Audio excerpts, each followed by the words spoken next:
Hello students, good morning. Myself मनोहर Chandelia, faculty zoology. पिछले कई lecture में हमने टैक्सोनॉमी या डाइवर्सिटी ऑफ एनिमल लाइफ हमने पढ़ी है, जिसमें आपने देखा कि एनिमल्स को कई फाइलम में, कई क्लासेस में इनको क्लासिफाई किया गया, जिनके अंदर नॉन कोर डेटा के अलग अलग फाइलम पढ़े हैं आपने, कोर डेटा की अलग अलग क्लासेस पढ़ी हैं, पीसीज से लेकर मैमेलिया तक। इसके साथ ही आपके शेड्यूल में, आपके सिलेबस में कॉकरोच की मॉर्फोलॉजी और एनाटॉमी है। क्लियर? कॉकरोच की मॉर्फोलॉजी, एनाटॉमी, इसमें आप देखें कॉकरोच जो एनिमल है ये कैसी जगहों पर रहता है, इसमें हैबिटेट इसका क्या है, और ये क्लासिफिकेशन में अगर आप देखें तो इसकी सिस्टेमिक पोजीशन क्या होती है, कौन सा फाइलम है, कौन सी क्लास है, कौन सा ऑर्डर होगा, ये है। और इसी के साथ इसकी हैबिटेट क्या है, आवास स्वभाव कैसी जगहों पर पाया जाता है, क्या खाता है। क्लियर? और एक इसके अंदर इसकी कंप्लीट एनाटॉमी पढ़ेंगे, जिसमें इनके अलग अलग सिस्टम्स की स्टडी करेंगे कि इसमें डाइजेस्टिव सिस्टम कैसा होता है, रेस्पिरेटरी सिस्टम कैसा होता है, एक्सक्रीटरी सिस्टम कैसा होता है, वो सारी चीज की स्टडी इसमें डिटेल स्टडी करेंगे। क्लियर यहाँ तक? तो सबसे पहले अगर आप देखें तो हम पढ़ेंगे कॉकरोच का क्लासिफिकेशन। तो कॉकरोच का क्लासिफिकेशन आप देखें, इसकी सिस्टेमिक पोजिशन अगर आप देखें तो कॉकरोच के क्लासिफिकेशन में या इसकी सिस्टेमिक पोजीशन में सबसे पहली चीज क्या होती है, इसमें सबसे फर्स्ट इसमें लेंगे इसका फाइलम कौन सा है। क्लियर यहां तक? किंगडम तो सब एनिमलिया होना ही है, इसके बाद जो है वो इसमें क्या लेंगे, फाइलम। तो सबसे पहले इसमें बताएंगे फाइलम। तो फाइलम इसमें कौन सा फाइलम होगा? फाइलम है आर्थ्रोपोडा। आर्थ्रोपोडा फाइलम के बाद इसमें इसके सब फाइलम। तो सबसे पहली चीज जो है वो इसमें डिस्कस करेंगे इसके फाइलम की। तो फाइलम कौन सा हो गया? आर्थ्रोपोडा। क्लियर यहां तक? जॉइंटेड लेग्स प्रेजेंट है, तो जॉइंटेड लेग प्रेजेंट है, इसका मतलब क्या हो गया, ये फाइलम आर्थ्रोपोडा है। आर्थ्रोपोडा फाइलम को भी कई सब फाइलम में बांटा गया है, जिनके अंदर मैंडिबुलेटा, चैलिसरेटा और इसके अलावा डिप्लोपोडा, चीलोपोडा, ये जनरली जो है वो इसके कई सब फाइलम भी हैं। तो फाइलम आर्थ्रोपोडा है, उसके बाद बताएंगे इसका सब फाइलम। तो सब फाइलम जो है वो इसका कौन सा होगा? मैंडिबुलेटा, क्योंकि इनके अंदर मैंडिबल प्रेजेंट होते हैं। मैंडिबल क्या चीज है? इनके माउथ पार्ट्स होते हैं। तो मैंडिबल जो है वो इनके माउथ पार्ट्स है, जो भोजन को चबाने के लिए इनमें मैंडिबल पाए जाते हैं। तो मैंडिबल की उपस्थिति के कारण जो है वो सब फाइलम इसका मैंडिबुलेटा होगा। तो सब फाइलम हो गया इसका मैंडिबुलेटा। तो ये इनमें जो है वो इसका सब फाइलम मैंडिबुलेटा। तो फाइलम इसका आर्थ्रोपोडा है, उसके बाद सब फाइलम मैंडिबुलेटा, और मैंडिबुलेटा के बाद सब फाइलम के बाद इसकी क्लास बताएंगे। मैंडिबुलेटा के अंदर भी अलग अलग जो है वो इसकी क्लासेस हैं, डिप्लोपोडा, चिलोपोडा, इंसेक्टा, ये इसकी सब क्लासेस हैं। तो ये इनके अंदर मैंडिबुलेटा की कौन सी क्लास में आएगा? इंसेक्टा। कॉकरोच कौन से में आता है? इंसेक्टा क्लास में आएगा। तो ये इसमें इंसेक्टा क्लास में होगा। तो ये उसके बाद बताएंगे इसकी क्लास इंसेक्टा, तो सब फाइलम मैंडिबुलेटा, और उसके बाद इसकी क्लास इंसेक्टा। इंसेक्टा क्लास के बाद इसकी सब क्लास। सब क्लास इंसेक्टा में भी दो सब क्लास है, एक जिनके अंदर विंग्स पाए जाते हैं और एक वो जिसमें विंग्स या पंख नहीं होते। तो जिसमें पंख या विंग्स पाए जाते हैं वो टेरिगोटा, जिसमें नहीं पाए जाते वो एप्टेरिगोटा। क्लियर यहां तक? तो दो हो गए इसमें, एक एप्टेरिगोटा, दूसरी टेरिगोटा। तो ये इनके अंदर जो है वो क्लास इंसेक्टा है और सब क्लास इसकी टेरिगोटा। सब क्लास टेरिगोटा। तो ये इनके अंदर जो है वो इसमें फाइलम, सब फाइलम, क्लास, सब क्लास। तो सब क्लास इसकी टेरिगोटा। टेरिगोटा सब क्लास में फिर बताना आपको ऑर्डर। ऑर्डर कौन सा होगा इसका? ऑर्थोप्टेरा। ऑर्डर होगा इसका ऑर्थोप्टेरा। क्लियर? ऑर्डर होगा ऑर्थोप्टेरा। ऑर्थोप्टेरा क्यों कहेंगे इसको? टेरिगोटा इसलिए कि इसमें विंग्स पाए जाते हैं और कायांतरण होता है। और ऑर्थोप्टेरा जो है वो इसका गण है, ऑर्डर। ये ऑर्थोप्टेरा गण या ऑर्डर की क्या विशेषता है कि इसमें जो पंख पाए जाते हैं, 2 जोड़ी पंख, वो कैसे होते हैं? डिसिमिलर होते हैं। दोनों सेम टाइप के नहीं होते। तो दोनों में से एक जोड़ी बड़े पंख होते हैं, दूसरे छोटे पंख होते हैं। इस कारण इसको कहा गया ऑर्थोप्टेरा। ऑर्डर है इसका ऑर्थोप्टेरा। ऑर्डर के बाद जीनस, ऑर्डर ऑर्थोप्टेरा, उसके बाद जीनस पेरिप्लेनेटा। जीनस इसका पेरिप्लेनेटा और स्पीसीज, जीनस पेरिप्लेनेटा और स्पीसीज अमेरिकाना। स्पीसीज इसकी अमेरिकाना। क्लियर? ये इसमें आप देख रहे हो इसका पूरा कंप्लीट क्लासिफिकेशन या इसकी एक सिस्टेमिक पोजीशन हो गई कि कौन से फाइलम में, कौन से क्लास में किस तरह का ये जंतु है। ठीक है यहां तक? तो ये इसमें इसकी सिस्टेमिक पोजीशन या क्लासिफिकेशन। इसके बाद देखें हैबिट एंड हैबिटेट, आवास और स्वभाव। तो नेक्स्ट हैबिट एंड हैबिटेट।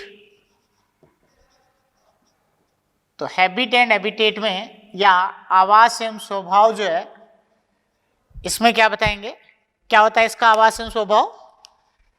इसके हैबिट एंड हैबिटेट में या आवास और स्वभाव में इनके अंदर ये बताएंगे कि इन जंतुओं में, कॉकरोच जो जंतु हैं वो कैसे स्थानों पर पाए जाते हैं। ये अधिकांशतः नम, गर्म और अंधेरे वाले स्थानों पर जो है वो ये अधिकतर पाए जाते हैं। तो ये गर्म और अंधेरे वाले स्थानों पर इनकी संख्या जो है वो सर्वाधिक देखी जाती है। इसके साथ साथ ये घरों के अंदर भी ऐसी जगहों पर पाए जाते हैं जहां इनको भोज्य पदार्थ जो है वो इनको उपलब्ध हो सके। तो ये ऐसे स्थानों में, जैसे गर्म और अंधेरे वाले स्थानों में, जैसे टॉयलेट के अंदर, किचन हाउसेस में, स्टोर हाउसेस में, इनके अंदर जो है वो ये खूब देखे जाते हैं। तो ये गर्म और अंधेरे वाली जगहों पर जो है वो कॉकरोच बहुत ज़्यादा पाए जाते हैं। और फीडिंग नेचर के आधार पर अगर आप इनको देखें तो ये किस टाइप के होते हैं? ओमनीवोरस होते हैं। तो फीडिंग नेचर के अकॉर्डिंग जो है वो ये ओमनीवोरस है। तो ये फीडिंग नेचर के बेस पर ओमनीवोरस है। जो सर्वाहारी, सर्वाहारी में क्या करते हैं ये कि ये कपड़े, जूते या घर के जो घरेलू वेस्ट जो होते हैं, वो सब्जियां, फ्रूट, इन सब को कॉन्टेमिनेट करते हैं। इसके साथ साथ उनसे वो अपनी फीडिंग लेते हैं। क्लियर यहाँ तक? तो घरों में जो है वो अगर सब्जियां पड़ी हैं, ब्रेड पड़ी हैं या फिर और कोई इसमें कपड़े पड़े हैं कई दिनों से, ऐसी चीज़ों को ये खा लेते हैं। और छोटे इंसेक्ट को खाते हैं, मरे हुए इंसेक्ट हो, जिंदा इंसेक्ट हो, छोटे मोटे इंसेक्ट इनको दिखे तो उनको भी खा लेते हैं। और एक इसके साथ साथ इनमें कैनिबलिज्म भी पाई जाती है। ये कैनिबल्स भी होते हैं। तो कैनिबलिज्म या स्वजाति भक्षण भी इनमें पाया जाता है। कैनिबलिज्म या स्वजाति भक्षण में ये होता है कि अपनी खुद की जाति के जीवों को भी खा जाते हैं। यानी छोटे जो कॉकरोच वगैरह है या छोटे निम्फ वगैरह होते हैं उनको भी खा जाते हैं। क्लियर यहाँ तक? इसको कहा जाता है स्वजाति भक्षण या कैनिबलिज्म। क्लियर यहाँ तक? तो ये खाने के मामले में अगर आप देखें, फीडिंग के मामले में, तो कैसे हैं ये? ओमनीवोरस हैं, जो हर तरह की चीज़ों को खा जाते हैं। इसके साथ साथ छोटे इंसेक्ट वगैरह को खा जाते हैं और खुद की जाति के जीवों को भी खा जाते हैं। छोटे कॉकरोच, निम्फ, इनको भी खा जाते हैं। इसलिए इसको क्या कहेंगे? कैनिबलिज्म कहेंगे। और ये सामान्यतः रात्रिचर होते हैं, नॉक्टर्नल है, जो अपनी फीडिंग की तलाश के लिए या भोजन के लिए रात के समय जो है वो अधिकतर ये बाहर निकलते हैं। क्लियर यहाँ तक? तो ये रात्रिचर या नॉक्टर्नल प्राणी होते हैं। ये इनमें इनकी हैबिट एंड हैबिटेट हो गई। क्लियर यहाँ तक? तो ये कैसे स्थानों पर रहते हैं, क्या खाते हैं, ये बता दिया। जनरली जो है वो सबसे ज़्यादा जो कॉमन स्पीशीज है इसकी वो कौन सी है? Periplaneta Americana.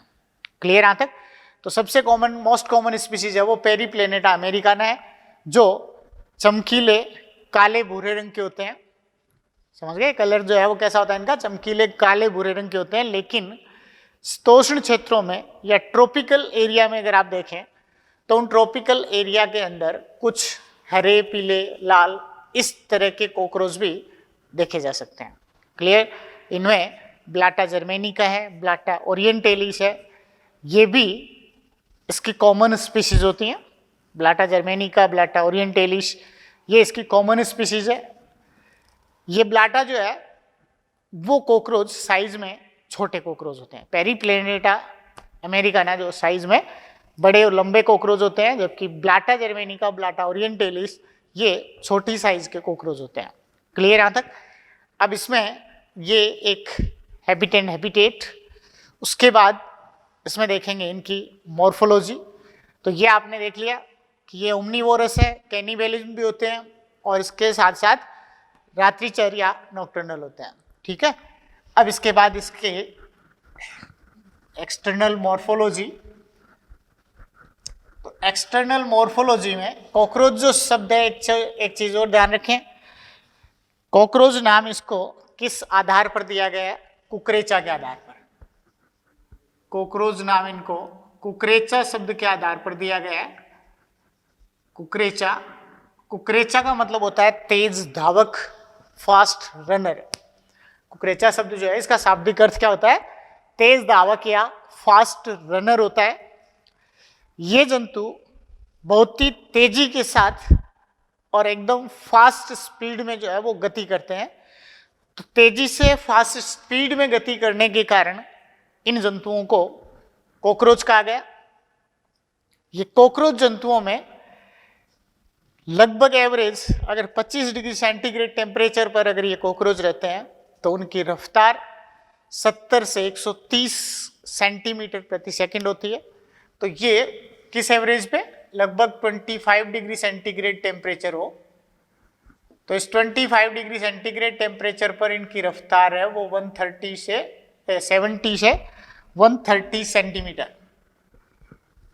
इस टेम्परेचर पर इनकी रफ्तार जो है वो कितनी पे? 70 से 130 सेंटीमीटर, 70 to 130 सेंटीमीटर पर सेकेंड, ये इनकी रफ्तार या इनकी स्पीड होती है। इस फास्ट स्पीड के कारण इनको कुकरेचा नाम दिया, कुकरेचा के आधार पर इनको कॉकरोच नाम दिया गया है। क्लियर यहां तक? अब इसमें आप इसकी मॉर्फोलॉजी के बारे में अगर आप देखें तो मॉर्फोलॉजी में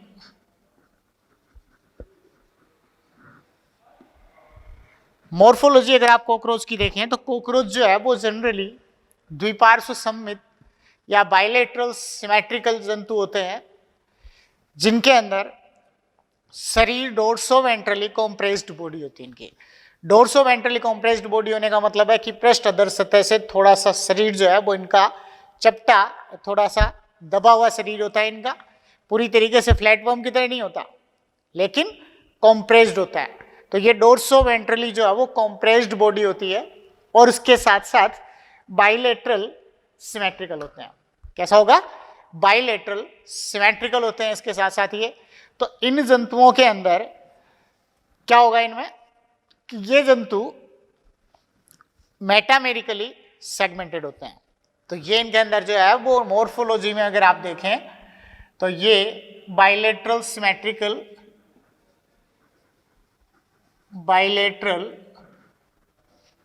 सिमेट्रिकल होंगे। Bilateral symmetrical dorso ventrally compressed body, bilaterally, तो बाइलेटरल सिमेट्रिकल होंगे, डोर्सो वेंट्रली कॉम्प्रेस्ड बॉडी होगी, dorso ventrally compressed body,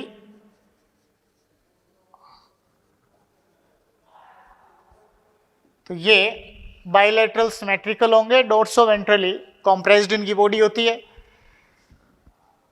length लगभग पेरीप्लेनेटा अमेरिकाना की लेंथ आप देखें तो 3.4 टू 5.3 सेंटीमीटर जो है वो उसकी लेंथ होती है। तो इनकी बॉडी की लेंथ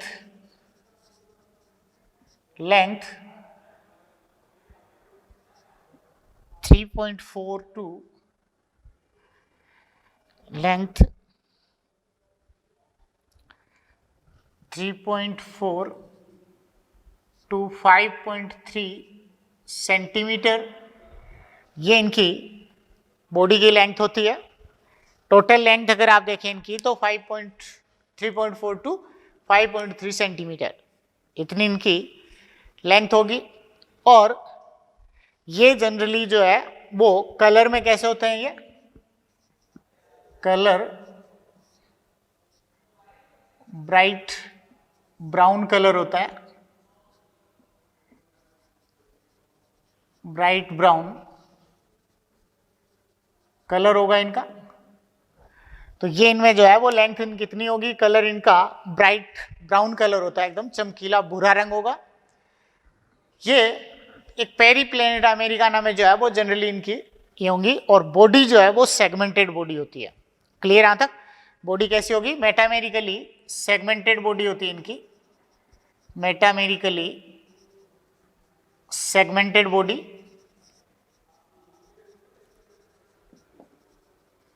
तो मेटामेरिकली सेगमेंटेड इनकी बॉडी होगी। इसमें आप देख रहे हो बॉडी ऐसे मेटामेरिकली सेगमेंटेड होगी।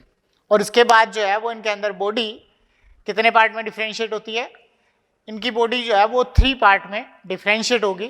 टोटल जो सेगमेंट्स है इसमें वो स्टार्टिंग में निम्फ में या एम्ब्रियो में कितने रहेंगे, ये एम्ब्रियोनिक स्टेज अगर देखें इसकी या निम्फ देखें तो इनमें टोटल नंबर ऑफ सेगमेंट कितने रहेंगे, 20 सेगमेंट होते हैं, 20 सेगमेंट। और एडल्ट में 14 सेगमेंट होते हैं। एडल्ट में इनके अंदर 14 सेगमेंट होंगे, एम्ब्रियो में 20 सेगमेंट और एडल्ट में 14 सेगमेंट होंगे। तो ये इनके अंदर जो है वो नंबर ऑफ सेगमेंट्स होंगे बॉडी में। इसके बाद जो है वो इनके अंदर बॉडी डिवीजन कितने पार्ट में होगा, बॉडी 3 पार्ट में डिफरेंशिएट होती है, हेड, थोरैक्स एंड एब्डोमेन। तो बॉडी डिफरेंशिएट इनटू 3 पार्ट्स। कौन कौन से पार्ट होंगे इनके, सिर, वक्ष और उदर, इनमें इनका शरीर बटा होता है। तो इनके अंदर जो है वो हेड, थोरैक्स और एब्डोमेन में बटा हुआ इनका शरीर होगा। हेड पार्ट जो होता है उसमें स्टार्ट में 6 सेगमेंट, हेड पार्ट में 6 सेगमेंट होंगे, थोरैक्स में 3 सेगमेंट और एब्डोमेन में इनके अंदर जो है वो 11 सेगमेंट होंगे, 11 सेगमेंट होंगे। तो ऐसे करके जो है वो शुरुआत में इनके अंदर जो है वो टोटल 20 सेगमेंट होंगे। लेकिन एक एडल्ट के अंदर अगर आप देखें तो हेड के सारे मिलके, एक एडल्ट में अगर आप देखें इनको तो एडल्ट के सारे 6 सेगमेंट जो है वो फ्यूज होकर एक ही हेड कैप्सूल बनाएंगे। तो एक सेगमेंट हो गया इसमें। तो एडल्ट के अंदर जो है वो एक सेगमेंट हो जाएगा, इसको हेड कैप्सूल कहेंगे। और थोरैक्स में 3 सेगमेंट ही होते हैं और एब्डोमेन में जो है वो इसके 10 सेगमेंट होंगे। ये एब्डोमेन में 10 सेगमेंट होंगे। ऐसे करके जो है वो इनकी का शरीर जो है वो कितने पार्ट में डिफरेंशिएट हो गया, 3 पार्ट में इनका शरीर डिफरेंशिएट होता है। पहला हेड पार्ट होता है ऊपर ऊपर ये, और उसके बाद जो है वो इसका थोरैक्स पार्ट, 3 सेगमेंट का इनका थोरैक्स पार्ट होगा जिनके अंदर छोटे छोटे सेगमेंट होते हैं।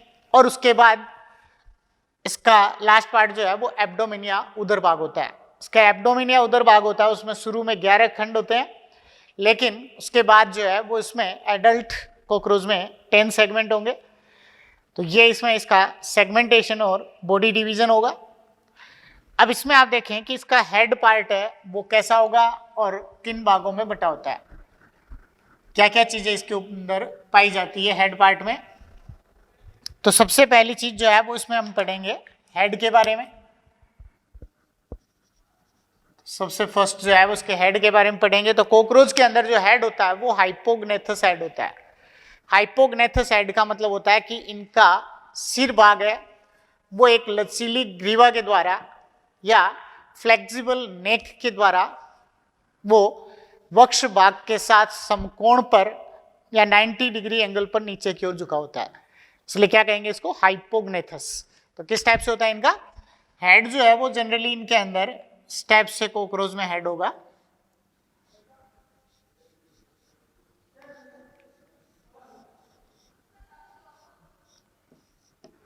क्लियर यहां तक?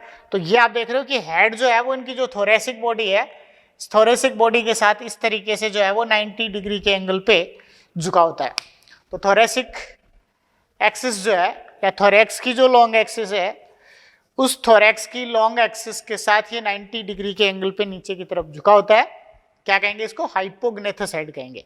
तो ये लचीली ग्रीवा के द्वारा जो है वो ऐसे ये झुका रहेगा। तो किस टाइप का हेड होता है इसका, हाइपोग्नेथस हेड होता है। हाइपोग्नेथस हेड होता है इसका। और ये इनके अंदर जो है वो हेड कैप्सूल या सिर संपुट से घिरा होता है।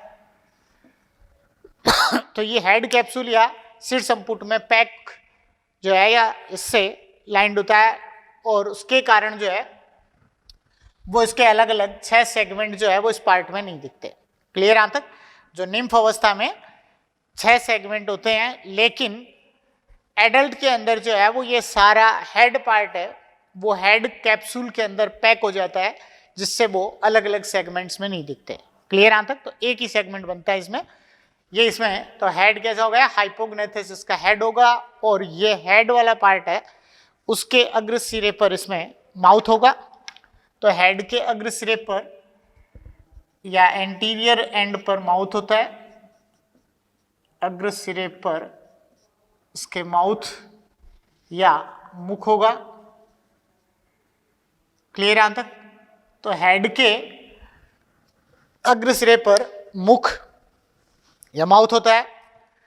हेड के अग्र सिरे पर जो मुख होता है उससे ये भोजन का अंतर ग्रहण करते हैं, और इस मुख के अंदर इसमें बाइटिंग एंड चेविंग टाइप के मुखांग या माउथ पार्ट्स होंगे। तो ये माउथ पार्ट्स जो है इसके अंदर किस टाइप के होंगे, biting and chewing. Biting and chewing, खाने और चबाने वाले इसमें मुखांग पाए जाते हैं। तो बाइटिंग एंड चेविंग टाइप के या खाने और चबाने वाले इसमें मुखांग ये पाए जाएंगे। तो बाइटिंग एंड चेविंग टाइप के माउथ पार्ट्स ये इसके अंदर जो है वो मुखांग या माउथ पार्ट्स होंगे। तो ये काटने और चबाने वाले इसमें मुखांग पाए जाते हैं। कौन कौन से मुखांग होते हैं इनके अंदर, माउथ पार्ट्स अगर आप माउथ में देखें तो इनके अंदर लेब्रम होता है, labrum, labium, mandible, labrum, labium, mandible, maxillary and हाइपोफेरिंक्स, ये इसमें मुखांग पाए जाते हैं। कौन कौन से होंगे, लेब्रम, लेबियम, मैंडिबल, मैक्सिली और हाइपोफेरिंक्स, ये इसके मुखांग होते हैं। इनके अंदर लेब्रम, लेबियम, मैंडिबल और मैक्सिली ये तो काइटिनस होते हैं। ये कैसे होंगे, काइटिनस मुखांग होते हैं, लेकिन हाइपोफेरिंक्स नॉन काइटिनस मुखांग होते हैं। क्लियर यहां तक? लेब्रम इनके माउथ के ऊपर की तरफ होता है, जो इसका अपर लिप बनाता है, ऊपरी ओठ बनाता है। लेबियम इसके माउथ के नीचे की तरफ इसका फ्लोर या फर्श बना रहा है, इसलिए ये इसका एक निचला ओठ या लोअर लिप कहेंगे इसको।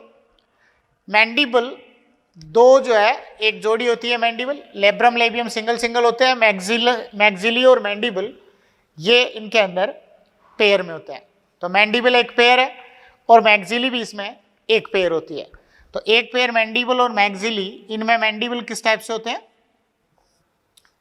ये इनके अंदर जो है वो इस टाइप से मैंडिबल होंगे। यहां इनके अंदर ये इसकी प्रोस्थिका होती है, ये आमने सामने होते हैं मैंडिबल। तो एक जोड़ी जो मैंडिबल होते हैं इनमें, वो मैंडिबल इसमें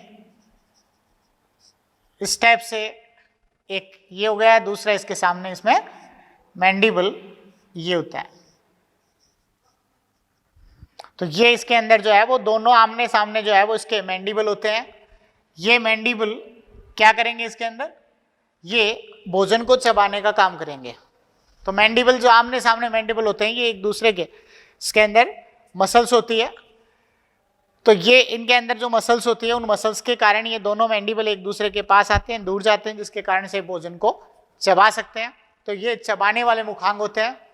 एक इसके साथ साथ इसके अंदर जो मैग्जिली होती है वो भोजन को पकड़ने में भी सहायक होती है, और इसके साथ साथ इनके एंटीना की सफाई करने में सहायक होती है। तो भोजन को पकड़कर मुख में लेना ये मैग्जिली का काम है, और उसके साथ साथ यही मैग्जिली जो है वो एंटीना की सफाई भी करती है। क्लियर यहाँ तक?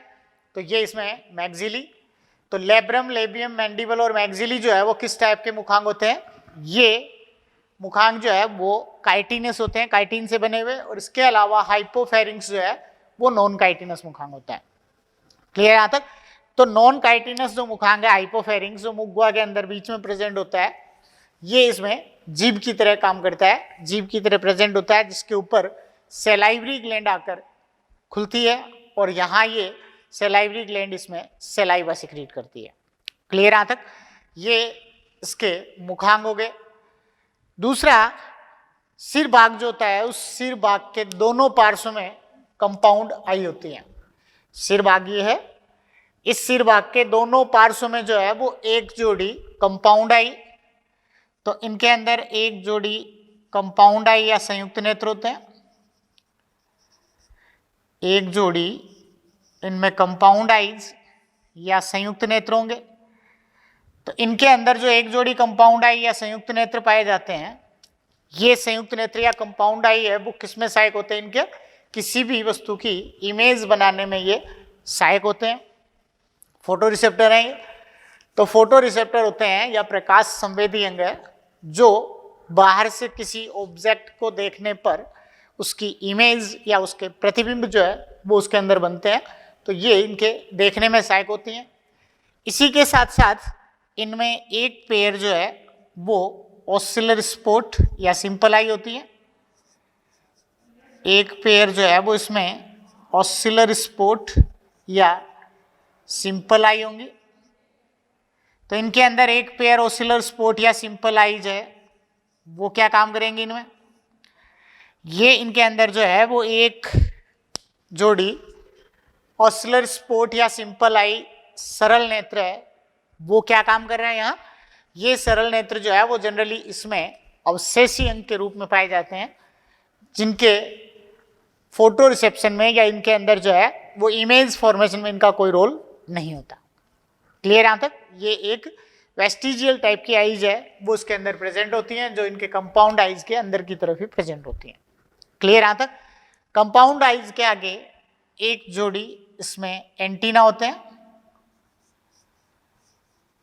एक जोड़ी इसमें एंटीना पाए जाते हैं। इनमें पाए जाने वाले जो एक जोड़ी एंटीना है, इन एंटीना का क्या रोल होता है, इसमें पाए जाने वाले एंटीना जो है वो टच स्पर्शक या टच संवेदी अंग होते हैं। तो टच, कंपन, इनके उद्दीपनों को ये ग्रहण करते हैं, तो टच के, कंपन के इन उद्दीपनों को ग्रहण करेंगे, और इसके साथ साथ ये जो है वो क्या करते हैं, जब ये आगे बढ़ते हैं वैसे वैसे ये आगे की तरफ इनको फैलाएंगे, और उसके बाद जो है वो अगर इनको किसी भी तरह का कोई खतरा नहीं लगता है तो ये उसके अकॉर्डिंग धीरे धीरे अपनी बॉडी को आगे फैलाते हैं। क्लियर यहाँ तक? तो इस टाइप से जो है वो ये एंटीना को यूज करते हैं। तो ये एंटीना जो होते हैं वो इनके कंपाउंड आईज के पास पाए जाने वाले सॉकेट से अराइज होते हैं। तो कंपाउंड आई के पास या इनके संयुक्त नेत्र के पास सॉकेट पाए जाते हैं। इनके संयुक्त नेत्र के पास या कंपाउंड आई के पास जो सॉकेट होते हैं, इन सॉकेट से इनमें एंटीना निकल रहे हैं। क्लियर यहाँ तक? इन सॉकेट से एंटीना निकलते हैं, और ये एंटीना क्या काम करेंगे, इन सॉकेट से निकलने वाले ये एंटीना जो है वो इनमें टच, कंपन, वाइब्रेशन, इनके उद्दीपनों को ग्रहण करेंगे। क्लियर यहाँ तक? तो ये इसमें एंटीना का काम हो गया, जिसके अंदर ये इसके 3 पार्ट हो जाएंगे एंटीना के। एंटीना के अगर 3 पार्ट आप देखें तो कौन कौन से जाएंगे? एक तो इनके अंदर जो है वो सबसे पहला जो पार्ट है जो इसके सॉकेट में होता है वो इसका बेसल पार्ट होता है, और उसके बाद इसमें मिडिल पार्ट होगा इसका छोटा सा, और उसके बाद इसका फिलामेंट होता है। तो ये इनके अंदर जो है वो पूरे इसके एंटीना में होते हैं। तो ये सारी चीजें जो है या ये अपेंडेजेस है वो किस में प्रेजेंट होते हैं? इसके हेड पार्ट में। क्लियर यहाँ तक? तो हेड जो है वो होता है कैसा? ट्राइएंगुलर होता है। तो हेड है वो इसका ट्राइएंगुलर या त्रिकोणीय होता है। तो ये त्रिकोणाकार या त्रिभुजाकार जो है वो इसका सिर भाग होता है, जो हेड कैप्सूल के द्वारा या सिर संपुट के द्वारा पैक होता है। तो ये हेड कैप्सूल या सिर संपुट के द्वारा पैक रहेगा, जिसके अग्र सिरे पर कैसा होता है? हाइपोग्नेथस हेड होता है। अग्र सिरे पर मुख होगा, जिसमें बाइटिंग चेविंग टाइप के माउथ पार्ट्स होंगे। माउथ पार्ट्स में ये देख लिए अपने। उसके बाद इसमें और क्या क्या चीजें होंगी? एक जोड़ी कंपाउंड आई होगी, एक जोड़ी ओसिलर स्पॉट या सरल नेत्र होते हैं, और एक जोड़ी जो है वो इसमें एंटीना पाए जाते हैं। क्लियर यहाँ तक? ये चीजें जो है वो इसके सिर भाग में होगी। उसके बाद देखें आप इसका थोरेक्स भाग। तो दूसरा जो है वो हेड के बाद दूसरा भाग कौन सा होगा? इसका थोरेक्स भाग होगा। तो हेड के बाद इसमें बताएंगे थोरेक्स। थोरेक्स या वक्ष भाग जो होता है इसका, ये थोरेक्स या वक्ष भाग है वो कितने खंडों से मिलकर बना होता है? इनका थोरेक्स या वक्ष भाग है वो 3 खंडों से मिलकर बना होता है। तो थोरेक्स में या वक्ष के अंदर जो 3 खंड पाए जाते हैं, ये 3 खंड थोरेक्स के कौन कौन से होंगे? Prothorax, mesothorax and metathorax. Clear यहाँ तक? तो थोरेक्स में 3 खंड जो है या वक्ष भाग में जो 3 खंड होते हैं वो 3 खंड कौन कौन से होते हैं? ये इनके वक्ष के जो 3 खंड है, इसमें एक होता है prothorax,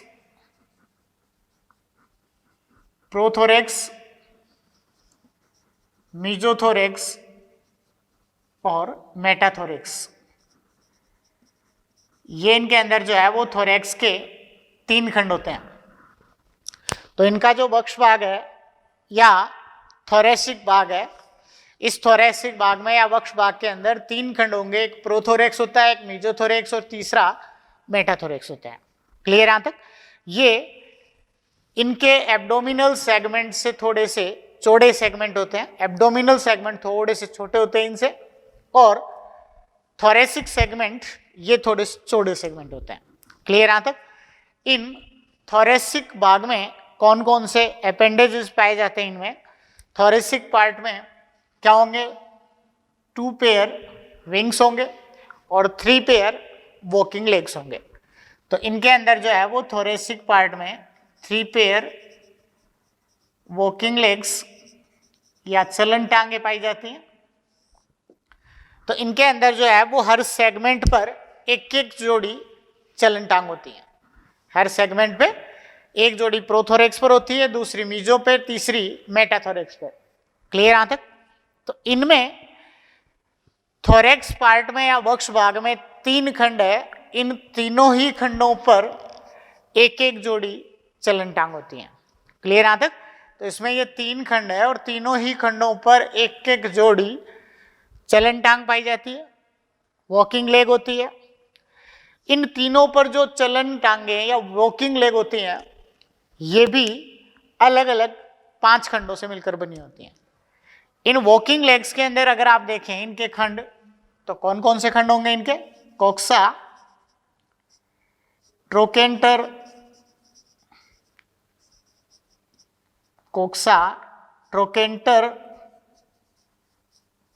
femur, tibia and tarsus. ऐसे इनमें जो है वो 5 अलग अलग सेगमेंट होंगे। Coxa, trochanter, femur, tibia and tarsus. ये ऐसे इनके अंदर 5 सेगमेंट है, जिनके अंदर किस टाइप से होंगे ये इनके अंदर जो है वो सबसे पहले एक चौड़ा सेगमेंट जो है वो कौन सा होगा? इनमें कोक्सा होता है। तो सबसे पहले इनके अंदर जो है वो चौड़ा सेगमेंट कोक्सा इस टाइप से जो है वो इनकी बॉडी वॉल में अटैच होता है ये। तो ये इनके अंदर जो है वो इनकी बॉडी वॉल में अटैच कोक्सा होता है। तो सबसे पहले, और ये कैसा है, इनका सबसे चौड़ा सेगमेंट है ये। कोक्सा जो है वो इसका सबसे चौड़ा सेगमेंट होता है।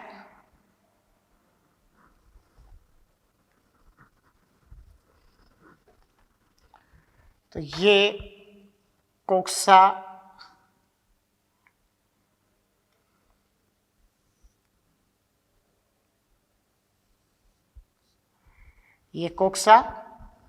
और कोक्सा के बाद जो है वो छोटा सा सेगमेंट होता है ट्रोकेंटर। कोक्सा के बाद ये छोटा सेगमेंट होता है ट्रोकेंटर। तो सबसे चौड़ा तो कौन सा हो गया, कोक्सा हो गया, सबसे चौड़ा सेगमेंट कोक्सा। और कोक्सा के बाद जो है वो ये छोटा सेगमेंट इसका ट्रोकेंटर होता है। कोक्सा के बाद छोटा सेगमेंट ट्रोकेंटर, और ट्रोकेंटर के बाद जो है वो इसमें फीमर होता है। ट्रोकेंटर के बाद इसका ये फीमर होता है, और फीमर के बाद टीबिया, फीमर के बाद जो है वो टीबिया, और टीबिया के बाद टार्सस। टीबिया के बाद जो है वो क्या होगा, इनमें टार्सस होगा।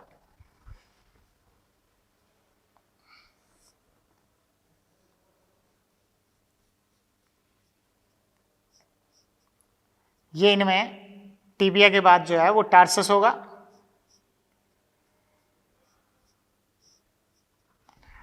ये इस टाइप से जो है वो इसकी वॉकिंग लेग्स होती हैं। तो सबसे पहले आप देख रहे हैं ये कोक्सा, कोक्सा के बाद दूसरा छोटा जो सेगमेंट है वो इसका ट्रोकेंटर है। क्लियर यहां तक? पहला कोक्सा है, दूसरा इसके बाद जो छोटा सेगमेंट है वो ट्रोकेंटर।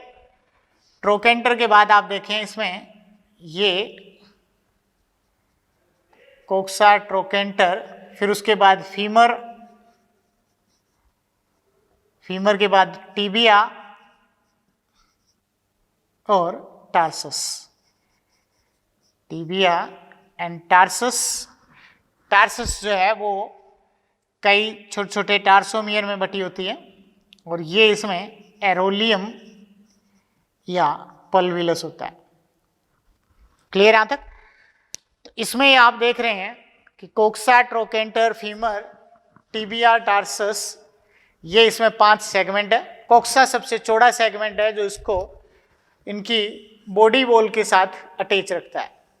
कोक्सा सबसे चौड़ा सेगमेंट है जो इनकी बॉडी वॉल के साथ इनको अटैच रखता है। उसके बाद जो है वो इसमें दूसरा सेगमेंट है वो इसका फीमर होता है। फीमर इसका थोड़ा मजबूत सेगमेंट है। ये कोक्सा के बाद छोटा सा ट्रोकेंटर होता है, उसके बाद फीमर, ये इसमें इसका मजबूत सेगमेंट होता है। फिर एक लंबा सेगमेंट जो है वो कौन सा होता है, इनमें टीबिया होता है। तो उसके बाद जो है वो इसका लंबा सेगमेंट टीबिया, और टीबिया के बाद टार्सस है। टार्सस इसका एक लास्ट सेगमेंट है जो खुद भी कई छोटे छोटे सेगमेंट्स में बटा रहेगा। टार्सस के जो सेगमेंट होते हैं, इन टार्सस के सेगमेंट्स को क्या कहेंगे, टार्सस के अंदर खुद में 5 टार्सोमियर्स होते हैं। तो टार्सस के अंदर जो सेगमेंट्स होंगे वो टार्सस के सेगमेंट टार्सोमियर होंगे। इन टार्सोमियर के ऊपर छोटी छोटी जो है वो इसके ऊपर चिपचिपी गद्दियां जो है वो इनके ऊपर पाई जाती हैं। तो टार्सोमियर के ऊपर जो चिपचिपी गद्दियां पाई जाती हैं, इन चिपचिपी गद्दियों को प्लेंटूली कहेंगे। तो टार्सोमियर के ऊपर पाई जाने वाली चिपचिपी गद्दियां जो है वो प्लेंटूली होती हैं। तो इनके ऊपर पाई जाने वाली चिपचिपी गद्दियां प्लेंटूली ये होती है इनमें। तो इसके ऊपर पाई जाने वाली गद्दियां जो है चिपचिपी गद्दियां, ये प्लेंटूली है। और ये इसके अंतिम सिरे पर, टार्सस के अंतिम सिरे पर जो है वो एक चिपचिपी गद्दी पाई जाती है जिसको एरोलियम या पल्विलस कहेंगे। ये इसके अंदर जो है वो एरोलियम या पल्विलस होती हैं, और ये इसमें क्लो या नखर होते हैं। ये इसमें क्लो या नखर होते हैं। ये चिपचिपी गद्दी जो है वो एरोलियम या पल्विलस होती हैं। और ये जो आप देख रहे हो टार्सोमियर के ऊपर ये पाई जाने वाली चिपचिपी गद्दियों को क्या कहेंगे? प्लेंटूली कहेंगे। क्लियर यहाँ तक? तो टार्सोमियर पर पाई जाने वाली चिपचिपी गद्दियां प्लेंटूली होती हैं, और इसके अंतिम सिरे पर पाई जाने वाली चिपचिपी गद्दी वो एरोलियम या पल्विलस होती है, जिसके दोनों सिरों पर या दोनों पार्श्वों में जो है उसके ऊपर नखर या क्लो पाए जाते हैं। क्लियर यहाँ तक? कॉकरोच को रफ सरफेस पर चलने के लिए कॉकरोच इन नखर का यूज करता है, और स्मूथ सरफेस पर या चिकनी सतह पर चलने के लिए ये प्लेंटूली और एरोलियम का इनका यूज करता है। समझ गए? चिकनी सतह पर चलने के लिए या स्मूथ सरफेस पर चलने के लिए ये एरोलियम और प्लेंटूली का यूज करता है, और रफ सरफेस पर चलने के लिए ये इन क्लो या नखर का यूज करता है। क्लियर यहाँ तक? तो इस टाइप से जो है वो इनके अंदर ये प्रोथोरेक्स, मीजोथोरेक्स, मेटाथोरेक्स से जो है वो क्या निकले होते हैं? इनके लेग्स, वॉकिंग लेग्स या चलन टांगे जो है वो इनसे निकली होती हैं। तो ये इनमें एक तो थोरैसिक पार्ट से निकलने वाली टांगे बता दी। दूसरा जो है वो इनके अंदर क्या बताएंगे? इनमें 3 पेयर तो वॉकिंग लेग्स होंगे, और उसके बाद 2 पेयर जो है वो इसमें विंग्स होते हैं। 3 पेयर वॉकिंग लेग्स और 2 पेयर इसमें विंग्स होंगे। तो ये इनमें जो है वो 3 जोड़ी चलन टांगे और 2 जोड़ी इनमें पंख पाए जाते हैं। क्लियर यहाँ तक? तो 3 जोड़ी चलन टांगे और 2 जोड़ी पंख होंगे। इनमें पाए जाने वाले जो 2 जोड़ी पंख है, इन 2 जोड़ी पंखों में एक जोड़ी पंख ये इनके मीजोथोरैक्स से निकलते हैं, और दूसरी जोड़ी जो पंख है वो इनमें मेटाथोरैक्स से निकलते हैं। क्लियर यहाँ तक? तो इनके अंदर जो है वो 2 जोड़ी पंख पाए जाते हैं। एक को कहेंगे फोरविंग्स, अग्रपंख। एक होते हैं फोरविंग्स या अग्रपंख, और दूसरे होते हैं हिंडविंग्स या पश्चपंख। दूसरे हिंडविंग्स या पश्चपंख होते हैं। तो ये इनके अंदर जो है वो 2 जोड़ी पंख इनके अंदर पाए जाएंगे। जो एक जोड़ी फोरविंग्स कितने? एक पेयर फोरविंग्स है और एक पेयर हिंडविंग्स होते हैं। तो एक जोड़ी इनमें अग्रपंख और एक जोड़ी पश्चपंख होते हैं। क्लियर यहाँ तक? एक जोड़ी अग्रपंख होंगे और एक जोड़ी इसमें पश्चपंख होते हैं। इनके अंदर जो एक जोड़ी अग्रपंख होते हैं वो तो कहाँ से निकलते हैं? मीजोथोरैक्स से, और दूसरी जोड़ी पंख है वो निकलते हैं मेटाथोरैक्स से। ये कहाँ से निकलेंगे? ये मीजोथोरैक्स पर होते हैं और ये इनमें मेटाथोरैक्स पर होते हैं। क्लियर यहाँ तक? एक जोड़ी जो पंख अग्रपंख होते हैं, फोरविंग होते हैं, ये लंबे होंगे, मोटे और चर्मिल लेदरी होते हैं। तो ये लंबे, इसके साथ साथ मोटे होंगे और चर्मिल या लेदरी होते हैं, काइटिनस होते हैं, जिनका काम रेस्टिंग स्टेज में कॉकरोच के संपूर्ण शरीर को ढके रहना है। तो ये एक तरीके से अगर आप देखा जाए तो फोरविंग्स जो है वो केवल इनकी बॉडी को कवर करने या ढकने के लिए सहायक होता है ये, इसलिए इनको कवरिंग विंग्स कहते हैं। ये विंग्स जो है वो क्या होते हैं? इनके डापन पंख या कवरिंग विंग्स कहेंगे इनको। इनका उड़ने में कोई रोल नहीं होता है। समझ में आ गई भी? कॉकरोच के उड़ने में इन कवरिंग विंग्स का या फोर विंग्स का कोई रोल नहीं होता है। तो इनमें ये आप देख रहे हैं कि एक जोड़ी जो पंख मीजोथोरैक्स से निकल रहे हैं, ये अग्रपंख है जो कैसे होते हैं? इनके शरीर की लंबाई जो होती है, इनके अग्रपंखों की जो लंबाई है वो इनके शरीर की लंबाई से भी ज़्यादा हो जाती है, और ये इनके लास्ट एब्डोमिनल सेगमेंट से भी बाहर तक निकले होते हैं। क्लियर यहाँ तक? जिससे ये रेस्टिंग फेज में कॉकरोच के संपूर्ण शरीर को ढके रहते हैं, उसको कवर किए होते हैं। क्लियर यहाँ तक? इसलिए इनको कहा जाता है कवरिंग विंग्स। एक जोड़ी जो पंख होते हैं वो हिंड विंग्स होते हैं, जो कहाँ से निकलते हैं इनमें, एक जोड़ी पंख जो हिंड विंग्स है वो इनमें मेटाथोरेक्स से निकलते हैं। और ये मेटाथोरेक्स से निकलने वाले जो विंग्स है या मेटाथोरेक्स पर स्थित जो विंग्स है वो आकार में छोटे होते हैं लेकिन इनसे चौड़े होते हैं। ये लंबाई में ज़्यादा होते हैं, चौड़ाई इनकी कम होती है। ये लंबाई में कम होंगे और चौड़ाई में इनसे ज़्यादा होते हैं। क्लियर यहाँ तक? तो ये छोटे होंगे, चौड़े होते हैं और पारदर्शी होते हैं। कैसे होंगे ये? छोटे, चौड़े और पारदर्शी होते हैं, जो इनकी फ्लाइट मसल्स के साथ या टर्गोस्टर्नल मसल्स के साथ ये जुड़े रहते हैं।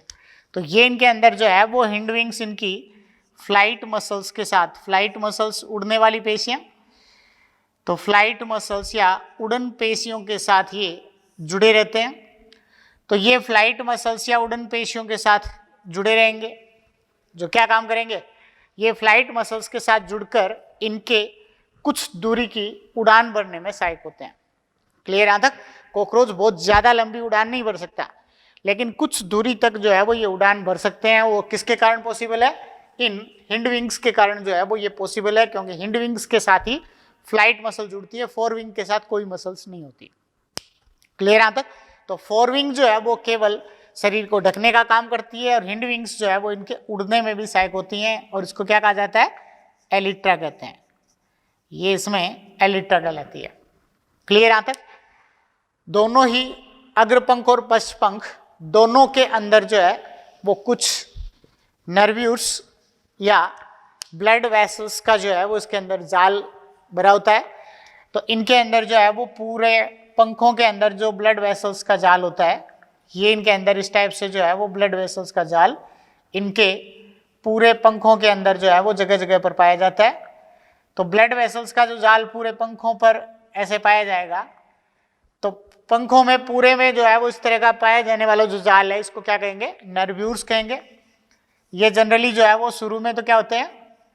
ये ब्लड वेसल्स होती हैं, जो ब्लड वेसल्स का जाल है, जो ब्लड वेसल्स होती है इनके अंदर जहाँ ब्लड सप्लाई भी होती हैं। लेकिन बाद में जो है वो क्या होता है, ये ब्लड सप्लाई जो है वो इनमें जनरली बंद हो जाती है और ये वैसे पूरा जाल सही बना देती हैं। क्लियर यहाँ तक? तो आगे तक पूरे टिप तक जो है वो ब्लड सप्लाई बाद में नहीं रहती इनमें। क्लियर यहाँ तक? इस तरीके से जो है वो इनमें ये नर्व्यूल्स का जाल है वो प्रोथोरेक्स, ये सॉरी फोरविंग और हिंड विंग्स दोनों के अंदर पाया जाता है। क्लियर यहाँ तक? समझ में आ गई बात? ये इनके थोरेसिक पार्ट का बता दिया। थोरेक्स के बाद क्या बताएंगे? लास्ट पार्ट इनका एब्डोमिनल पार्ट होता है। तो थोरेक्स के बाद जो है वो इसमें लास्ट एब्डोमिनल पार्ट, तो ये एब्डोमिन होता है। थोरेक्स में आपने देखा कितने सेगमेंट है? 3 सेगमेंट है। हेड में केवल एक सेगमेंट था। उसके बाद एब्डोमिन या उदर भाग जो होता है उसमें कितने सेगमेंट होते हैं? 10 सेगमेंट होते हैं। उदर भाग जो है वो कितने खंडों से बना होता है? इनमें 10 खंडों से मिलकर इनका उदर भाग बना होता है।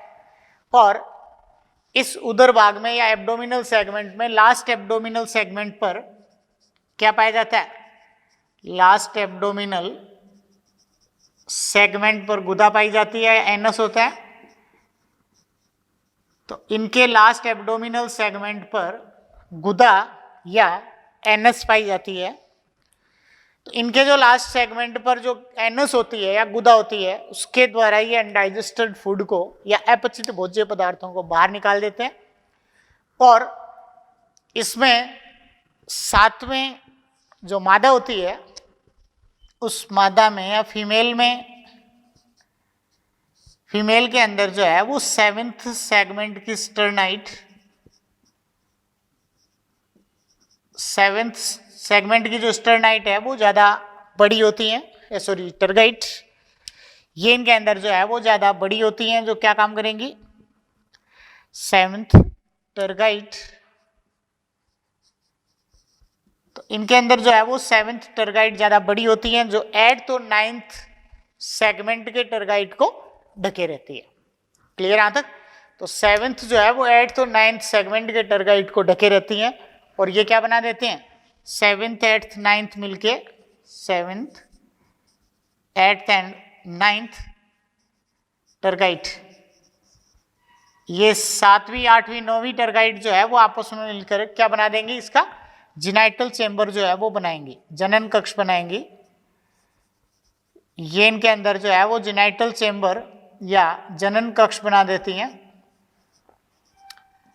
ये इनके अंदर जो जिनाइटल चेंबर या जनन कक्ष बना रही हैं वो जिनाइटल चेंबर कैसा होगा, तो 7th 8th 9th टरगाइट जो है वो जिनाइटल चेंबर बनाएंगी। और ये जिनाइटल चेंबर के अंदर इसका फीमेल गोनोपोर यानी मादा जनन छिद्र, एक संग्राहक ग्रंथियां होती है, कोलेटेरियल ग्लैंड होती है, और इसके साथ साथ तीसरा जो है वो इसमें और क्या पाए जाते हैं, इस जिनाइटल चेंबर के अंदर इसके गोनेपोफाइसिस पाए जाते हैं। क्लियर यहाँ तक। ये इसमें एक स्पर्मेथिका पोर ये इसमें पाया जाएगा, शुक्रग्राहिका या स्पर्मेथिका पोर, मादा जनन छिद्र, फीमेल गोनोपोर, और इसके साथ साथ कोलेटेरियल ग्लैंड या संग्राहक ग्रंथियां, ये भी इस जिनाइटल चेंबर के अंदर या जनन कक्ष में पाई जाती हैं। क्लियर यहाँ तक। और मेल के अंदर 8th और 9th, मेल में 8th एंड 9th टरगाइट, ये स्टर्नाइट, मेल के अंदर जो है वो 8th और 9th स्टर्नाइट, ये मिलकर जिनाइटल चेंबर बनाएंगे। क्लियर यहाँ तक। तो ये इसमें इसके एब्डोमिनल सेगमेंट हो गए। एब्डोमिनल सेगमेंट में लास्ट एब्डोमिनल सेगमेंट 10th जो एब्डोमिनल सेगमेंट है उस पर एक जोड़ी क्या पाए जाते हैं, एक जोड़ी एनल सरसाई होती हैं। इन पर एक जोड़ी एनल सरसाई या गुदालूम होते हैं। तो इनके अंदर जो एक जोड़ी एनल सरसाई या गुदालूम जो पाए जाते हैं कहाँ होते हैं, लास्ट सेगमेंट पर होते हैं इस टाइप से। तो ये लास्ट सेगमेंट पर पाए जाने वाले एनल सरसाई या गुदालूम ये सेगमेंटेड होते हैं, जो 15 सेगमेंट से मिलकर बने होते हैं। कैसे होंगे ये, सेगमेंटेड होंगे। और ये सेगमेंटेड एनल सरसाई है वो 15 सेगमेंट के मिलने से बने होते हैं। तो 15 सेगमेंट से मिलकर ये बने होंगे। और इनके अंदर क्या होता है, इनमें ये ध्वनि के उद्दीपनों को ग्रहण करते हैं या साउंड रिसेप्टर होते हैं। ये साउंड रिसेप्टर होते हैं, इसीलिए इनको क्या कहा जाता है, कॉकरोच के कान भी कहते हैं। तो एनल सरसाई जो है इनको जनरली कॉकरोच के कान कहा जाता है। क्यों कहा जाता है, क्योंकि ये साउंड रिसेप्टर होते हैं। क्लियर यहाँ तक। और अगर मेल कॉकरोच होते हैं तो उनके अंदर 9th स्टर्नाइट से, मेल कॉकरोच होते हैं उसमें 9th स्टर्नाइट पर एक जोड़ी एनल स्टाइल होते हैं। तो उनमें 9th स्टर्नाइट पर जो है वो एक जोड़ी एनल स्टाइल पाए जाते हैं। तो उसमें एक जोड़ी जो एनल स्टाइल पाए जाएंगे, समझ रहे हो ना, 9th स्टर्नाइट पर। ये तो कहाँ होता है, एनल स्टाइल जो होती है, एनल सरसाई गुदालूम जो होता है वो 10th सेगमेंट की टरगाइट पर होता है। वो 10वें खंड की टरगाइट से निकलते हैं। और कैसे होते हैं, 15 खंडों से मिलकर ये बने होते हैं, जिनका काम क्या है, ये उद्दीपनों को, कौन से उद्दीपनों को, ध्वनि के उद्दीपनों को या साउंड स्टिमुलस को रिसीव करते हैं। इसीलिए इनको कॉकरोच के कान कहते हैं। क्लियर यहाँ तक। और मेल कॉकरोच अगर है तो उस मेल कॉकरोच में, ये केवल मेल में ही होता है, फीमेल में नहीं होता, ये केवल मेल कॉकरोच में होगा, फीमेल में नहीं होगा। तो मेल कॉकरोच के अंदर जो 9th स्टर्नाइट है उस 9th स्टर्नाइट पर एक जोड़ी ऐसे गुदा सूख पाई जाती है, एनल स्टाइल होती है। ये एनल स्टाइल जो है वो केवल नर में पाई जाती है, मादा में ये नहीं होती। क्लियर यहाँ तक। इस तरीके से जो है वो इसमें इसको डिफरेंशिएट भी कर सकते हैं इसके आधार पर कि एनल स्टाइल अगर उपस्थित है एनल सरसाई के साथ साथ तब तो वो मेल है, और अगर ये नहीं है तो वो फीमेल है। क्लियर यहाँ तक। तो ये मेल और फीमेल को इसके आधार पर जो है वो एक दूसरे से डिफरेंशिएट कर सकते हैं, इसलिए इनमें सेक्सुअल डाइमोर्फिज्म भी देखी जा सकती है। मादाएं होती हैं उनके एब्डोमिनल सेगमेंट एक तो चौड़े होते हैं। मादाओं के अंदर एब्डोमिनल सेगमेंट जो होते हैं या उदर भाग के खंड है वो ज़्यादा चौड़े होते हैं, नर में वो संकरे होते हैं। दूसरा, नर के अंदर एनल स्टाइल पाई जाती है जो मादा में नहीं होती। क्लियर यहाँ तक। इस तरीके से जो है वो ये इसके ये 9th स्टर्नाइट से निकल रही हैं लेकिन ऐसे अगर आप ऊपर से देखोगे डोर्सल साइड से तो दोनों यूं लगती है 10वें सेगमेंट से ही निकल रही हैं, लेकिन ये कहां से आती है? एनल स्टाइल जो है वो 9वें खंड की स्टर्नाइड से आती है। क्लियर यहां तक? ये इसके किसमें बता दिया आपने? ये इसके एब्डोमिनल सेगमेंट का हो गया। क्लियर यहां तक? नर मादा में डिफरेंशिएशन जो है वो आपको मैंने बता दिया कि नर कॉकरोच की अपेक्षा मादाएं जो होती हैं उनका उदर भाग चौड़ा होता है, एब्डोमिनल पार्ट चौड़ा होगा, और इसके साथ साथ नर के अंदर एक पेयर जो है वो एनल स्टाइल होती हैं जो मादा में नहीं होती। क्लियर यहां तक? ये इसका एक्सटर्नल मॉर्फोलॉजी होगी। और उसके साथ ही अब इनके अंदर आप बताएं तो इनका स्केलेटन, तो इनके अंदर स्केलेटन में अगर आप देखें तो कॉकरोच में सामान्यतः एक्सोस्केलेटन होता है। कॉकरोच में सामान्यतः एक्सोस्केलेटन या बाह्य कंकाल पाया जाता है जो किससे बना होता है? काइटिन से। तो कॉकरोच में जो है वो सामान्यतः काइटिन से बना हुआ बाह्य कंकाल होता है, और काइटिन से बने हुए इस बाह्य कंकाल के अंदर अलग अलग जो है वो काइटिन की प्लेट्स होती हैं जो इनके हर सेगमेंट का कंकाल बनाती हैं। तो इनके प्रत्येक सेगमेंट के ऊपर जो कंकाल बन रहा है, जैसे थोरेक्स पार्ट है, इसमें 3 सेगमेंट है, तो हर सेगमेंट पे जो है वो क्या होती है? इनमें 4-4 काइटिन की प्लेट होती हैं। तो ये काइटिनस प्लेट्स जो होती हैं, ये काइटिनस प्लेट्स ये इनके ऊपर पाई जाती हैं। इन काइटिनस प्लेट्स को क्या कहेंगे? स्क्लेराइड कहेंगे।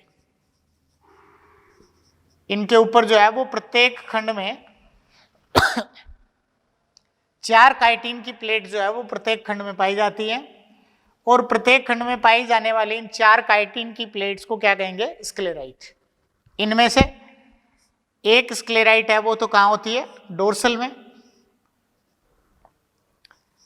एक तो डोर्सल पार्ट में होगी, एक वेंट्रल पार्ट में होगी, और 2 लेटरल में होंगी। तो ये स्क्लेराइड्स होती हैं वो डोर्सल एक होगी, वेंट्रल एक होगी, और लेटरल 2 होती हैं। क्लियर यहां तक? डोर्सल होगी उनको कहेंगे टर्गाइट, डोर्सल को टर्गाइट, वेंट्रल स्क्लेराइड को स्टर्नाइट, वेंट्रल होती है स्टर्नाइट, और लेटरल ये होती है प्लूराइट, लेटरल होती है प्लूराइट। क्लियर यहां तक?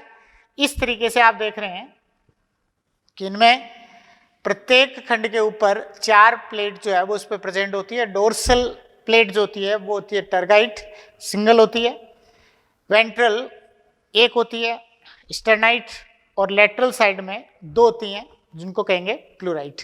ये सारी जो काइटिनस प्लेट्स है या स्क्लेराइड्स है वो आर्थ्रोपोडियल मेम्ब्रेन से आपस में जुड़ी होती हैं।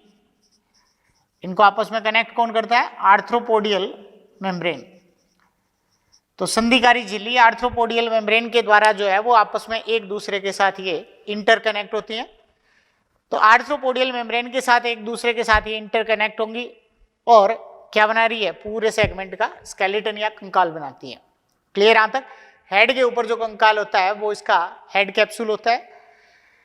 ऐसे इनके अंदर एंडोस्केलेटन बनाने के लिए हेड पार्ट के अंदर जो एंडोस्केलेटन बनता है वो स्केलेटन में एंडोस्केलेटन बनाने के लिए एंडोस्केलेटन भी बनेगा किससे? काइटिन से।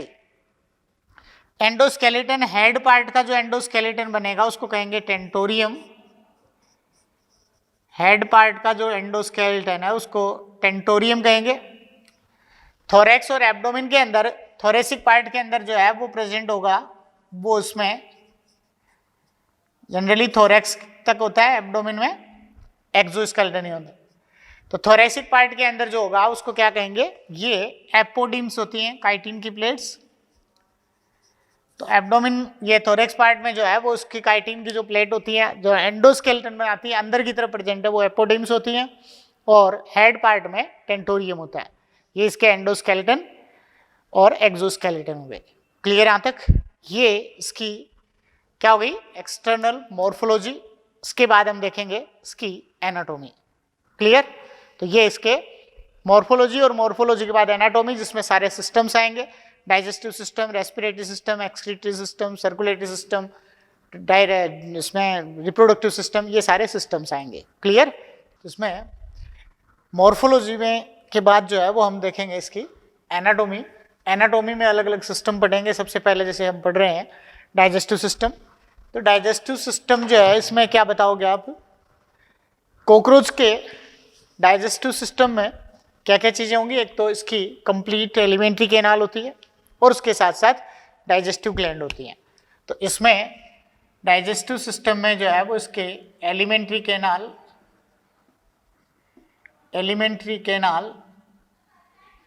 And digestive gland, alimentary canal and digestive glands होंगे। डाइजेस्टिव ग्लैंड्स में कौन कौन सी होती है? इनमें डाइजेस्टिव ग्लैंड में आप देख रहे हैं एक तो होती है सैलाइवरी ग्लैंड और दूसरी होती है इसमें हिपेटिक सिकी, यकृतीय अंधनाल। तो डाइजेस्टिव ग्लैंड में कौन कौन सी हो गई? सैलाइवरी ग्लैंड जो सैलाइवा सिक्रीट करेगी, और उसके साथ साथ दूसरी जो है वो इसमें क्या होती है? सैलाइवा सिक्रीट करने वाली सैलाइवरी डक्ट है, वो कहाँ ओपन होती है? हाइपोफेरिंक्स के बेसल पार्ट पे। क्लियर? तो इसमें आप देखें कि एलिमेंट्री कैनाल है, उसमें क्या क्या चीजें होंगी इसकी एलिमेंट्री कैनाल है वो 3 पार्ट में डिफरेंशिएट होती है, एक फोरगट, एक मिडगट और तीसरी हिंडगट। तो इनके अंदर जो है वो 3 भाग जो है वो इसकी आहार नाल के होंगे। एलिमेंट्री कैनाल के 3 भाग होंगे। एक होती है इसकी फोरगट अग्रांत्र, दूसरी मिडगट या मध्यांत्र, और तीसरी जो है वो इसमें होती है हिंडगट या पश्चांत्र। तो इसमें ये 3 भाग जो है वो इसके आंत के होंगे, इसके आहार नाल में होंगे। एक अग्रांत्र, फोरगट, फिर मध्यांत्र और हिंडगट, पश्चांत्र। क्लियर? अब इसमें आप देखेंगे जो फोरगट होती है वो फोरगट भाग जो है वो कहां से शुरू हो जाएगा? फोरगट में इसके मुख होगा, उसके बाद बक्कल कैविटी, मुख है बक्कल कैविटी, मुगुआ, फिर ग्रसनी, फेरिंक्स, ग्रसिका, इसोफेगस, उसके बाद क्रोप एंड गिजार्ड। ये सारे इसमें अग्रांत्र में या फोरगट में पाए जाएंगे। ये सारे भाग इसके अग्रांत्र या फोरगट में होंगे, मुख से लेकर गिजार्ड तक। मुख से लेके जो है वो गिजार्ड तक का भाग जो है, पेशनी तक का भाग, वो उसका फोरगट में होता है। क्लियर? यहां तक कंप्लीट फोरगट जो है वो क्यूटिकल से आस्तरित होती है। इसमें एक चीज आप ध्यान रखें कि फोरगट और हिंडगट, कौन कौन सी? फोरगट और हिंडगट। तो इन फोरगट और हिंडगट के अंदर, पूरे के अंदर जो है वो भीतरी सतह पर इसके क्यूटिकल की कवरिंग होती है, लेकिन मिडगट के अंदर क्यूटिकल का आवरण नहीं पाया जाता। क्लियर? यहां तक क्यूटिकल से लाइंड या क्यूटिकल से आस्तरित जो है वो कौन कौन सा भाग होगा? इसके आहार नाल का फोरगट और हिंडगट वाले भाग में क्यूटिकल का आवरण जो है वो इनकी भीतरी सतह पर पाया जाता है, लेकिन इनके मिडगट वाले भाग में, इस भाग में जो है वो कहीं भी क्यूटिकल का आवरण नहीं होता। क्लियर? यहां तक? तो इस मिडगट वाले भाग में जो है वो कहीं क्यूटिकल की कवरिंग जो है वो उसमें नहीं पाई जाती। क्लियर? इसमें आप देखो मुख, buccal cavity, pharynx, oesophagus, crop and gizzard. Clear?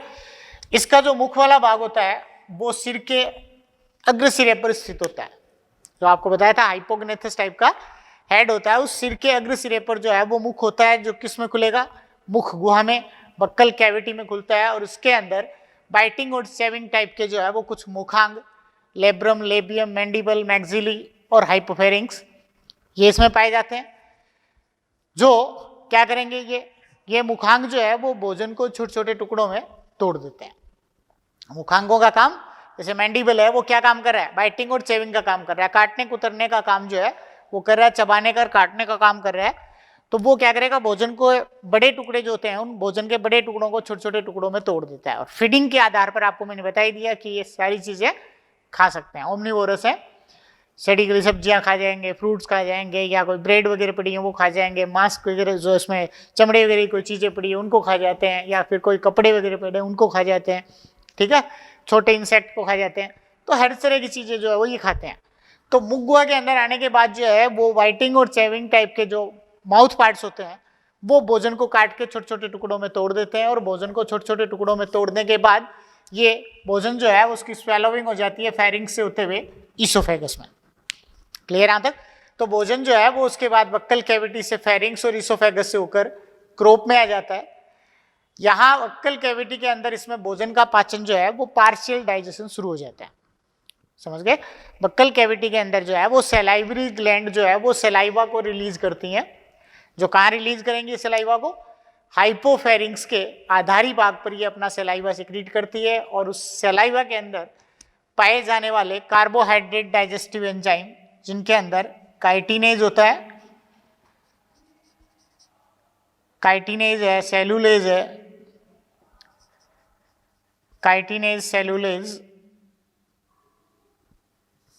और एमाइलेज, इस टाइप के जो है वो इसके अंदर कार्बोहाइड्रेट पाचक एंजाइम इसमें पाए जाते हैं। क्लियर यहाँ तक? तो सलाइवरी ग्लैंड में या लार ग्रंथियों के द्वारा जो कार्बोहाइड्रेट का पाचन करने वाले एंजाइम इसमें आएंगे, कौन कौन से? काइटिनेज, सेलुलेज, एमाइलेज, ये इसके अंदर भोजन का आंशिक पाचन या पार्शियल डाइजेशन जो है वो करना शुरू कर देते हैं। फिर यहाँ से ये भोजन जो है वो फेरिंक्स और ईसोफेगस से होते हुए किस में आ जाएगा? क्रोप में आ जाता है।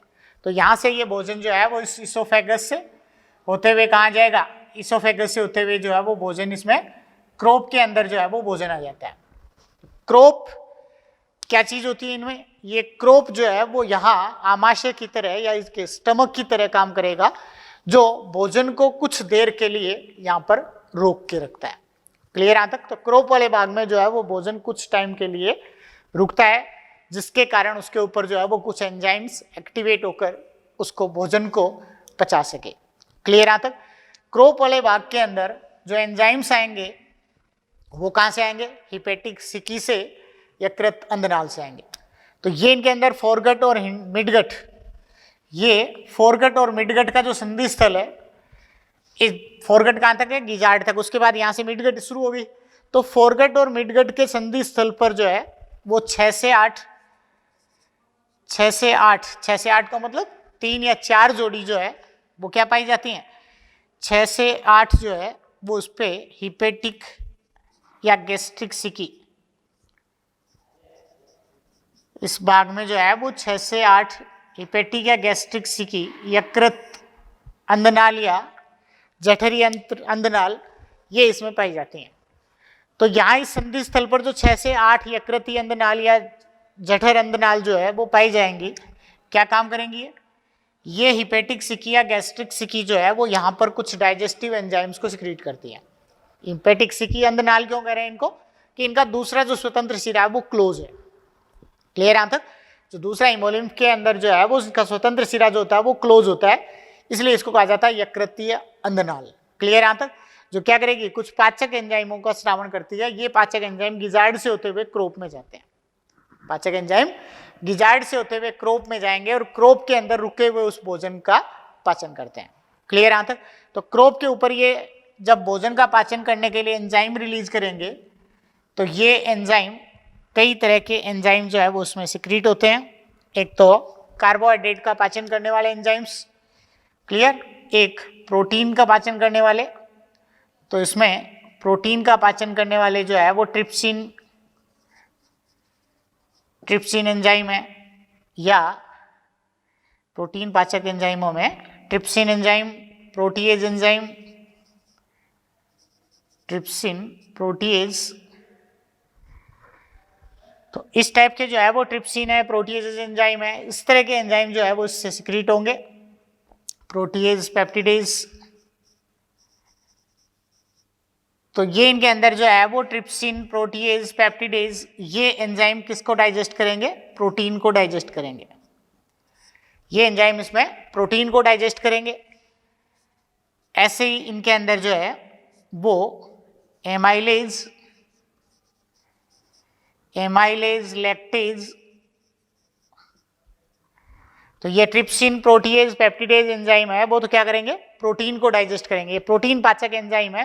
कौन कौन से, ट्रिप्सिन है, प्रोटीएज है, पेप्टिडेज है, ये प्रोटीन को डाइजेस्ट करेंगे। और एमाइलेज, लैक्टेज और माल्टेज, इस टाइप के जो एंजाइम है वो सारे कार्बोहाइड्रेट को डाइजेस्ट करेंगे।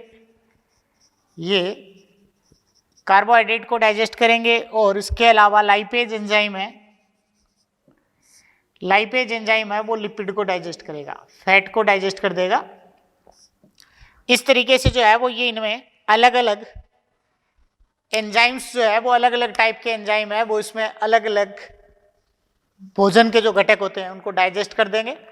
ये सारे प्रोटीन को डाइजेस्ट करेंगे, ये सारे एंजाइम कार्बोहाइड्रेट को, और ये लाइपेज है वो लिपिड या वसा का पाचन कर देता है, जिसके कारण से इस क्रोप वाले भाग में जो है वो अधिकांश भोजन का पाचन इसमें कर दिया जाता है। क्लियर यहाँ तक। तो क्रोप वाले भाग में भोजन का पाचन होने के बाद जो है ये भोजन किस में आ जाता है, गिजार्ड में आता है। गिजार्ड में भोजन के आने के बाद जो है वो गिजार्ड में इसका यांत्रिक पाचन या मैकेनिकल डाइजेशन होता है। गिजार्ड के अंदर यांत्रिक पाचन के लिए, मैकेनिकल डाइजेशन के लिए, गिजार्ड जो है वो क्या है, एक बल्ब नुमा संरचना होती है। गिजार्ड है वो इनमें एक बल्ब नुमा संरचना होती है। जो क्रोप के अंदर भोजन है वो क्रोप से भोजन किस में आ जाता है, गिजार्ड में आ जाता है। गिजार्ड में आने के बाद यहाँ इसका और ज्यादा मैकेनिकल डाइजेशन होगा। जो मैंडिबल नहीं कर पाए वो आगे और ज्यादा टुकड़े जो है वो कौन करेगा, इसके ये चर्निंग जो है वो फूड की कौन करेगा, गिजार्ड या पेशनी करती है, इसीलिए इसको पेशनी नाम दिया गया है। ये क्या है, ग्राइंडर है एक तरीके से। ये क्या होगा, इसका इंटेस्टिनल ग्राइंडर हो गया ये इसका। तो ये इनमें ग्राइंड करेगा और भोजन को पीसेगा छोटे टुकड़ों में, इसीलिए इसको पेशनी या गिजार्ड कहते हैं।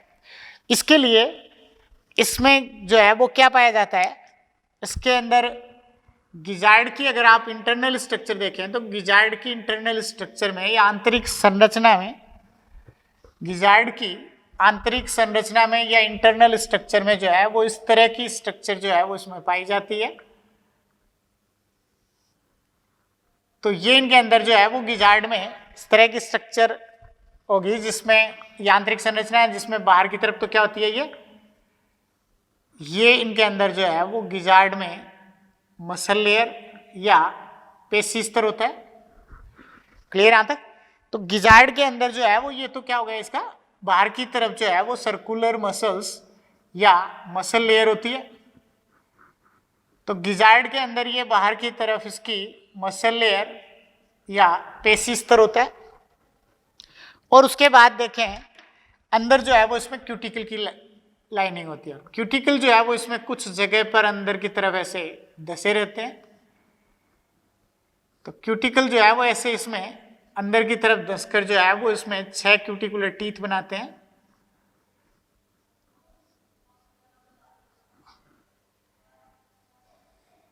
तो ये इनमें जो है वो क्यूटिकल ऐसे 6 क्यूटिकुलर टीथ बनाएगा।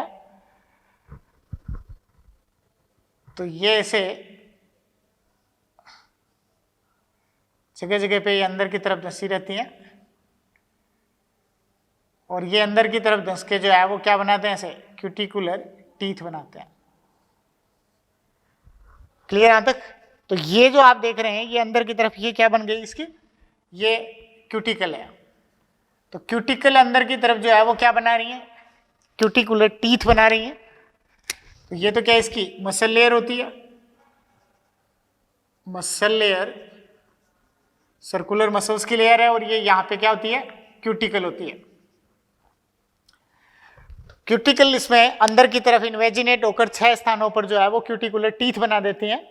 तो इनकी जो सर्कुलर मसल्स है वो तो क्या करती है, इनमें कॉन्ट्रैक्शन करती हैं। सर्कुलर मसल्स का काम क्या है, यहाँ कॉन्ट्रैक्शन रिलैक्सेशन करना। तो ये कॉन्ट्रैक्शन करेगी, वैसे वैसे क्यूटिकुलर टीथ है वो ऐसे एक दूसरे के पास आएंगे और फूड की चर्निंग करते हैं। तो और ज्यादा ये फूड को जो है वो ग्राइंड करने का काम कर देंगे।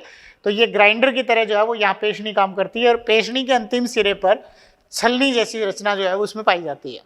पेशनी के अंतिम सिरे पर गिजार्ड के जो है वो छलनी जैसी स्ट्रक्चर या रचना पाई जाती है, जो क्या काम करेगी, जो पचा हुआ भोजन है या जो छोटे कणों में पीसा गया उसको तो ये नीचे मिडगट में भेज देती है और जो भोजन के बड़े कण रह जाते हैं उनको ये यहीं पर गिजार्ड में रोक लेती है।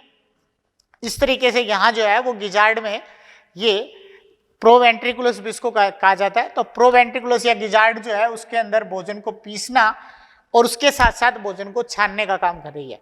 तो भोजन पीसता जाएगा, वैसे वैसे ग्राइंड करके हुए जो है वो उसको भोजन को किस में भेजता रहेगा, ये मिडगट में भेजती रहेगी। क्लियर यहाँ तक? तो कुछ हिपेटिक सिकी के एंजाइम जो है वो यहाँ से किस में आ जाएंगे, मिडगट में आते हैं। कुछ एंजाइम गिजार्ड से होते हुए इस क्रोप में आ जाते हैं। क्लियर यहाँ तक? तो मिडगट के अंदर फूड का डाइजेशन शुरू हो जाता है।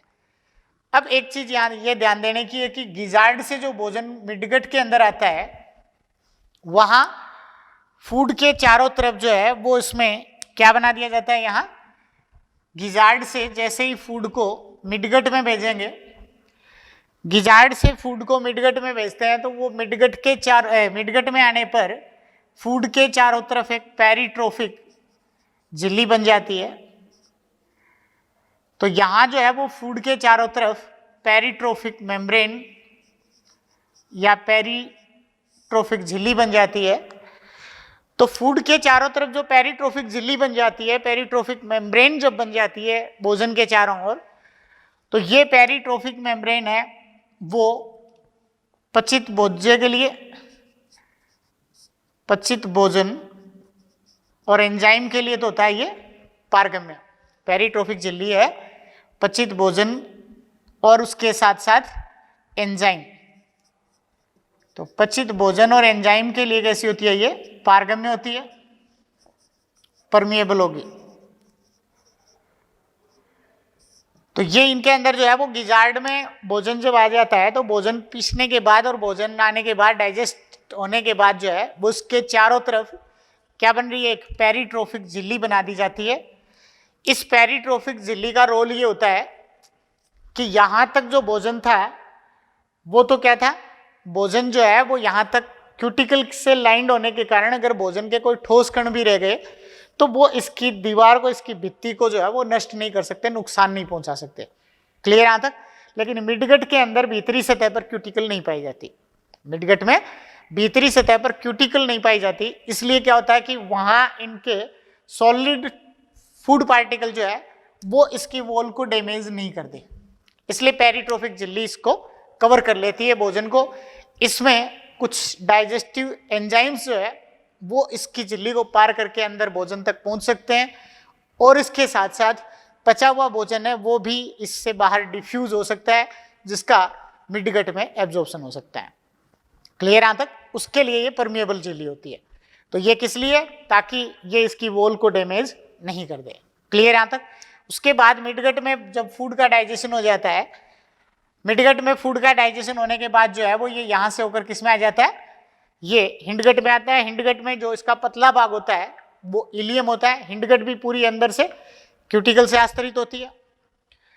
हिंडगट है वो 3 भागों में बटी होती है। इसका छोटा संकरा भाग जो है वो इलियम होता है, चौड़ा भाग कोलन होता है और उसके बाद इसमें रेक्टम होता है।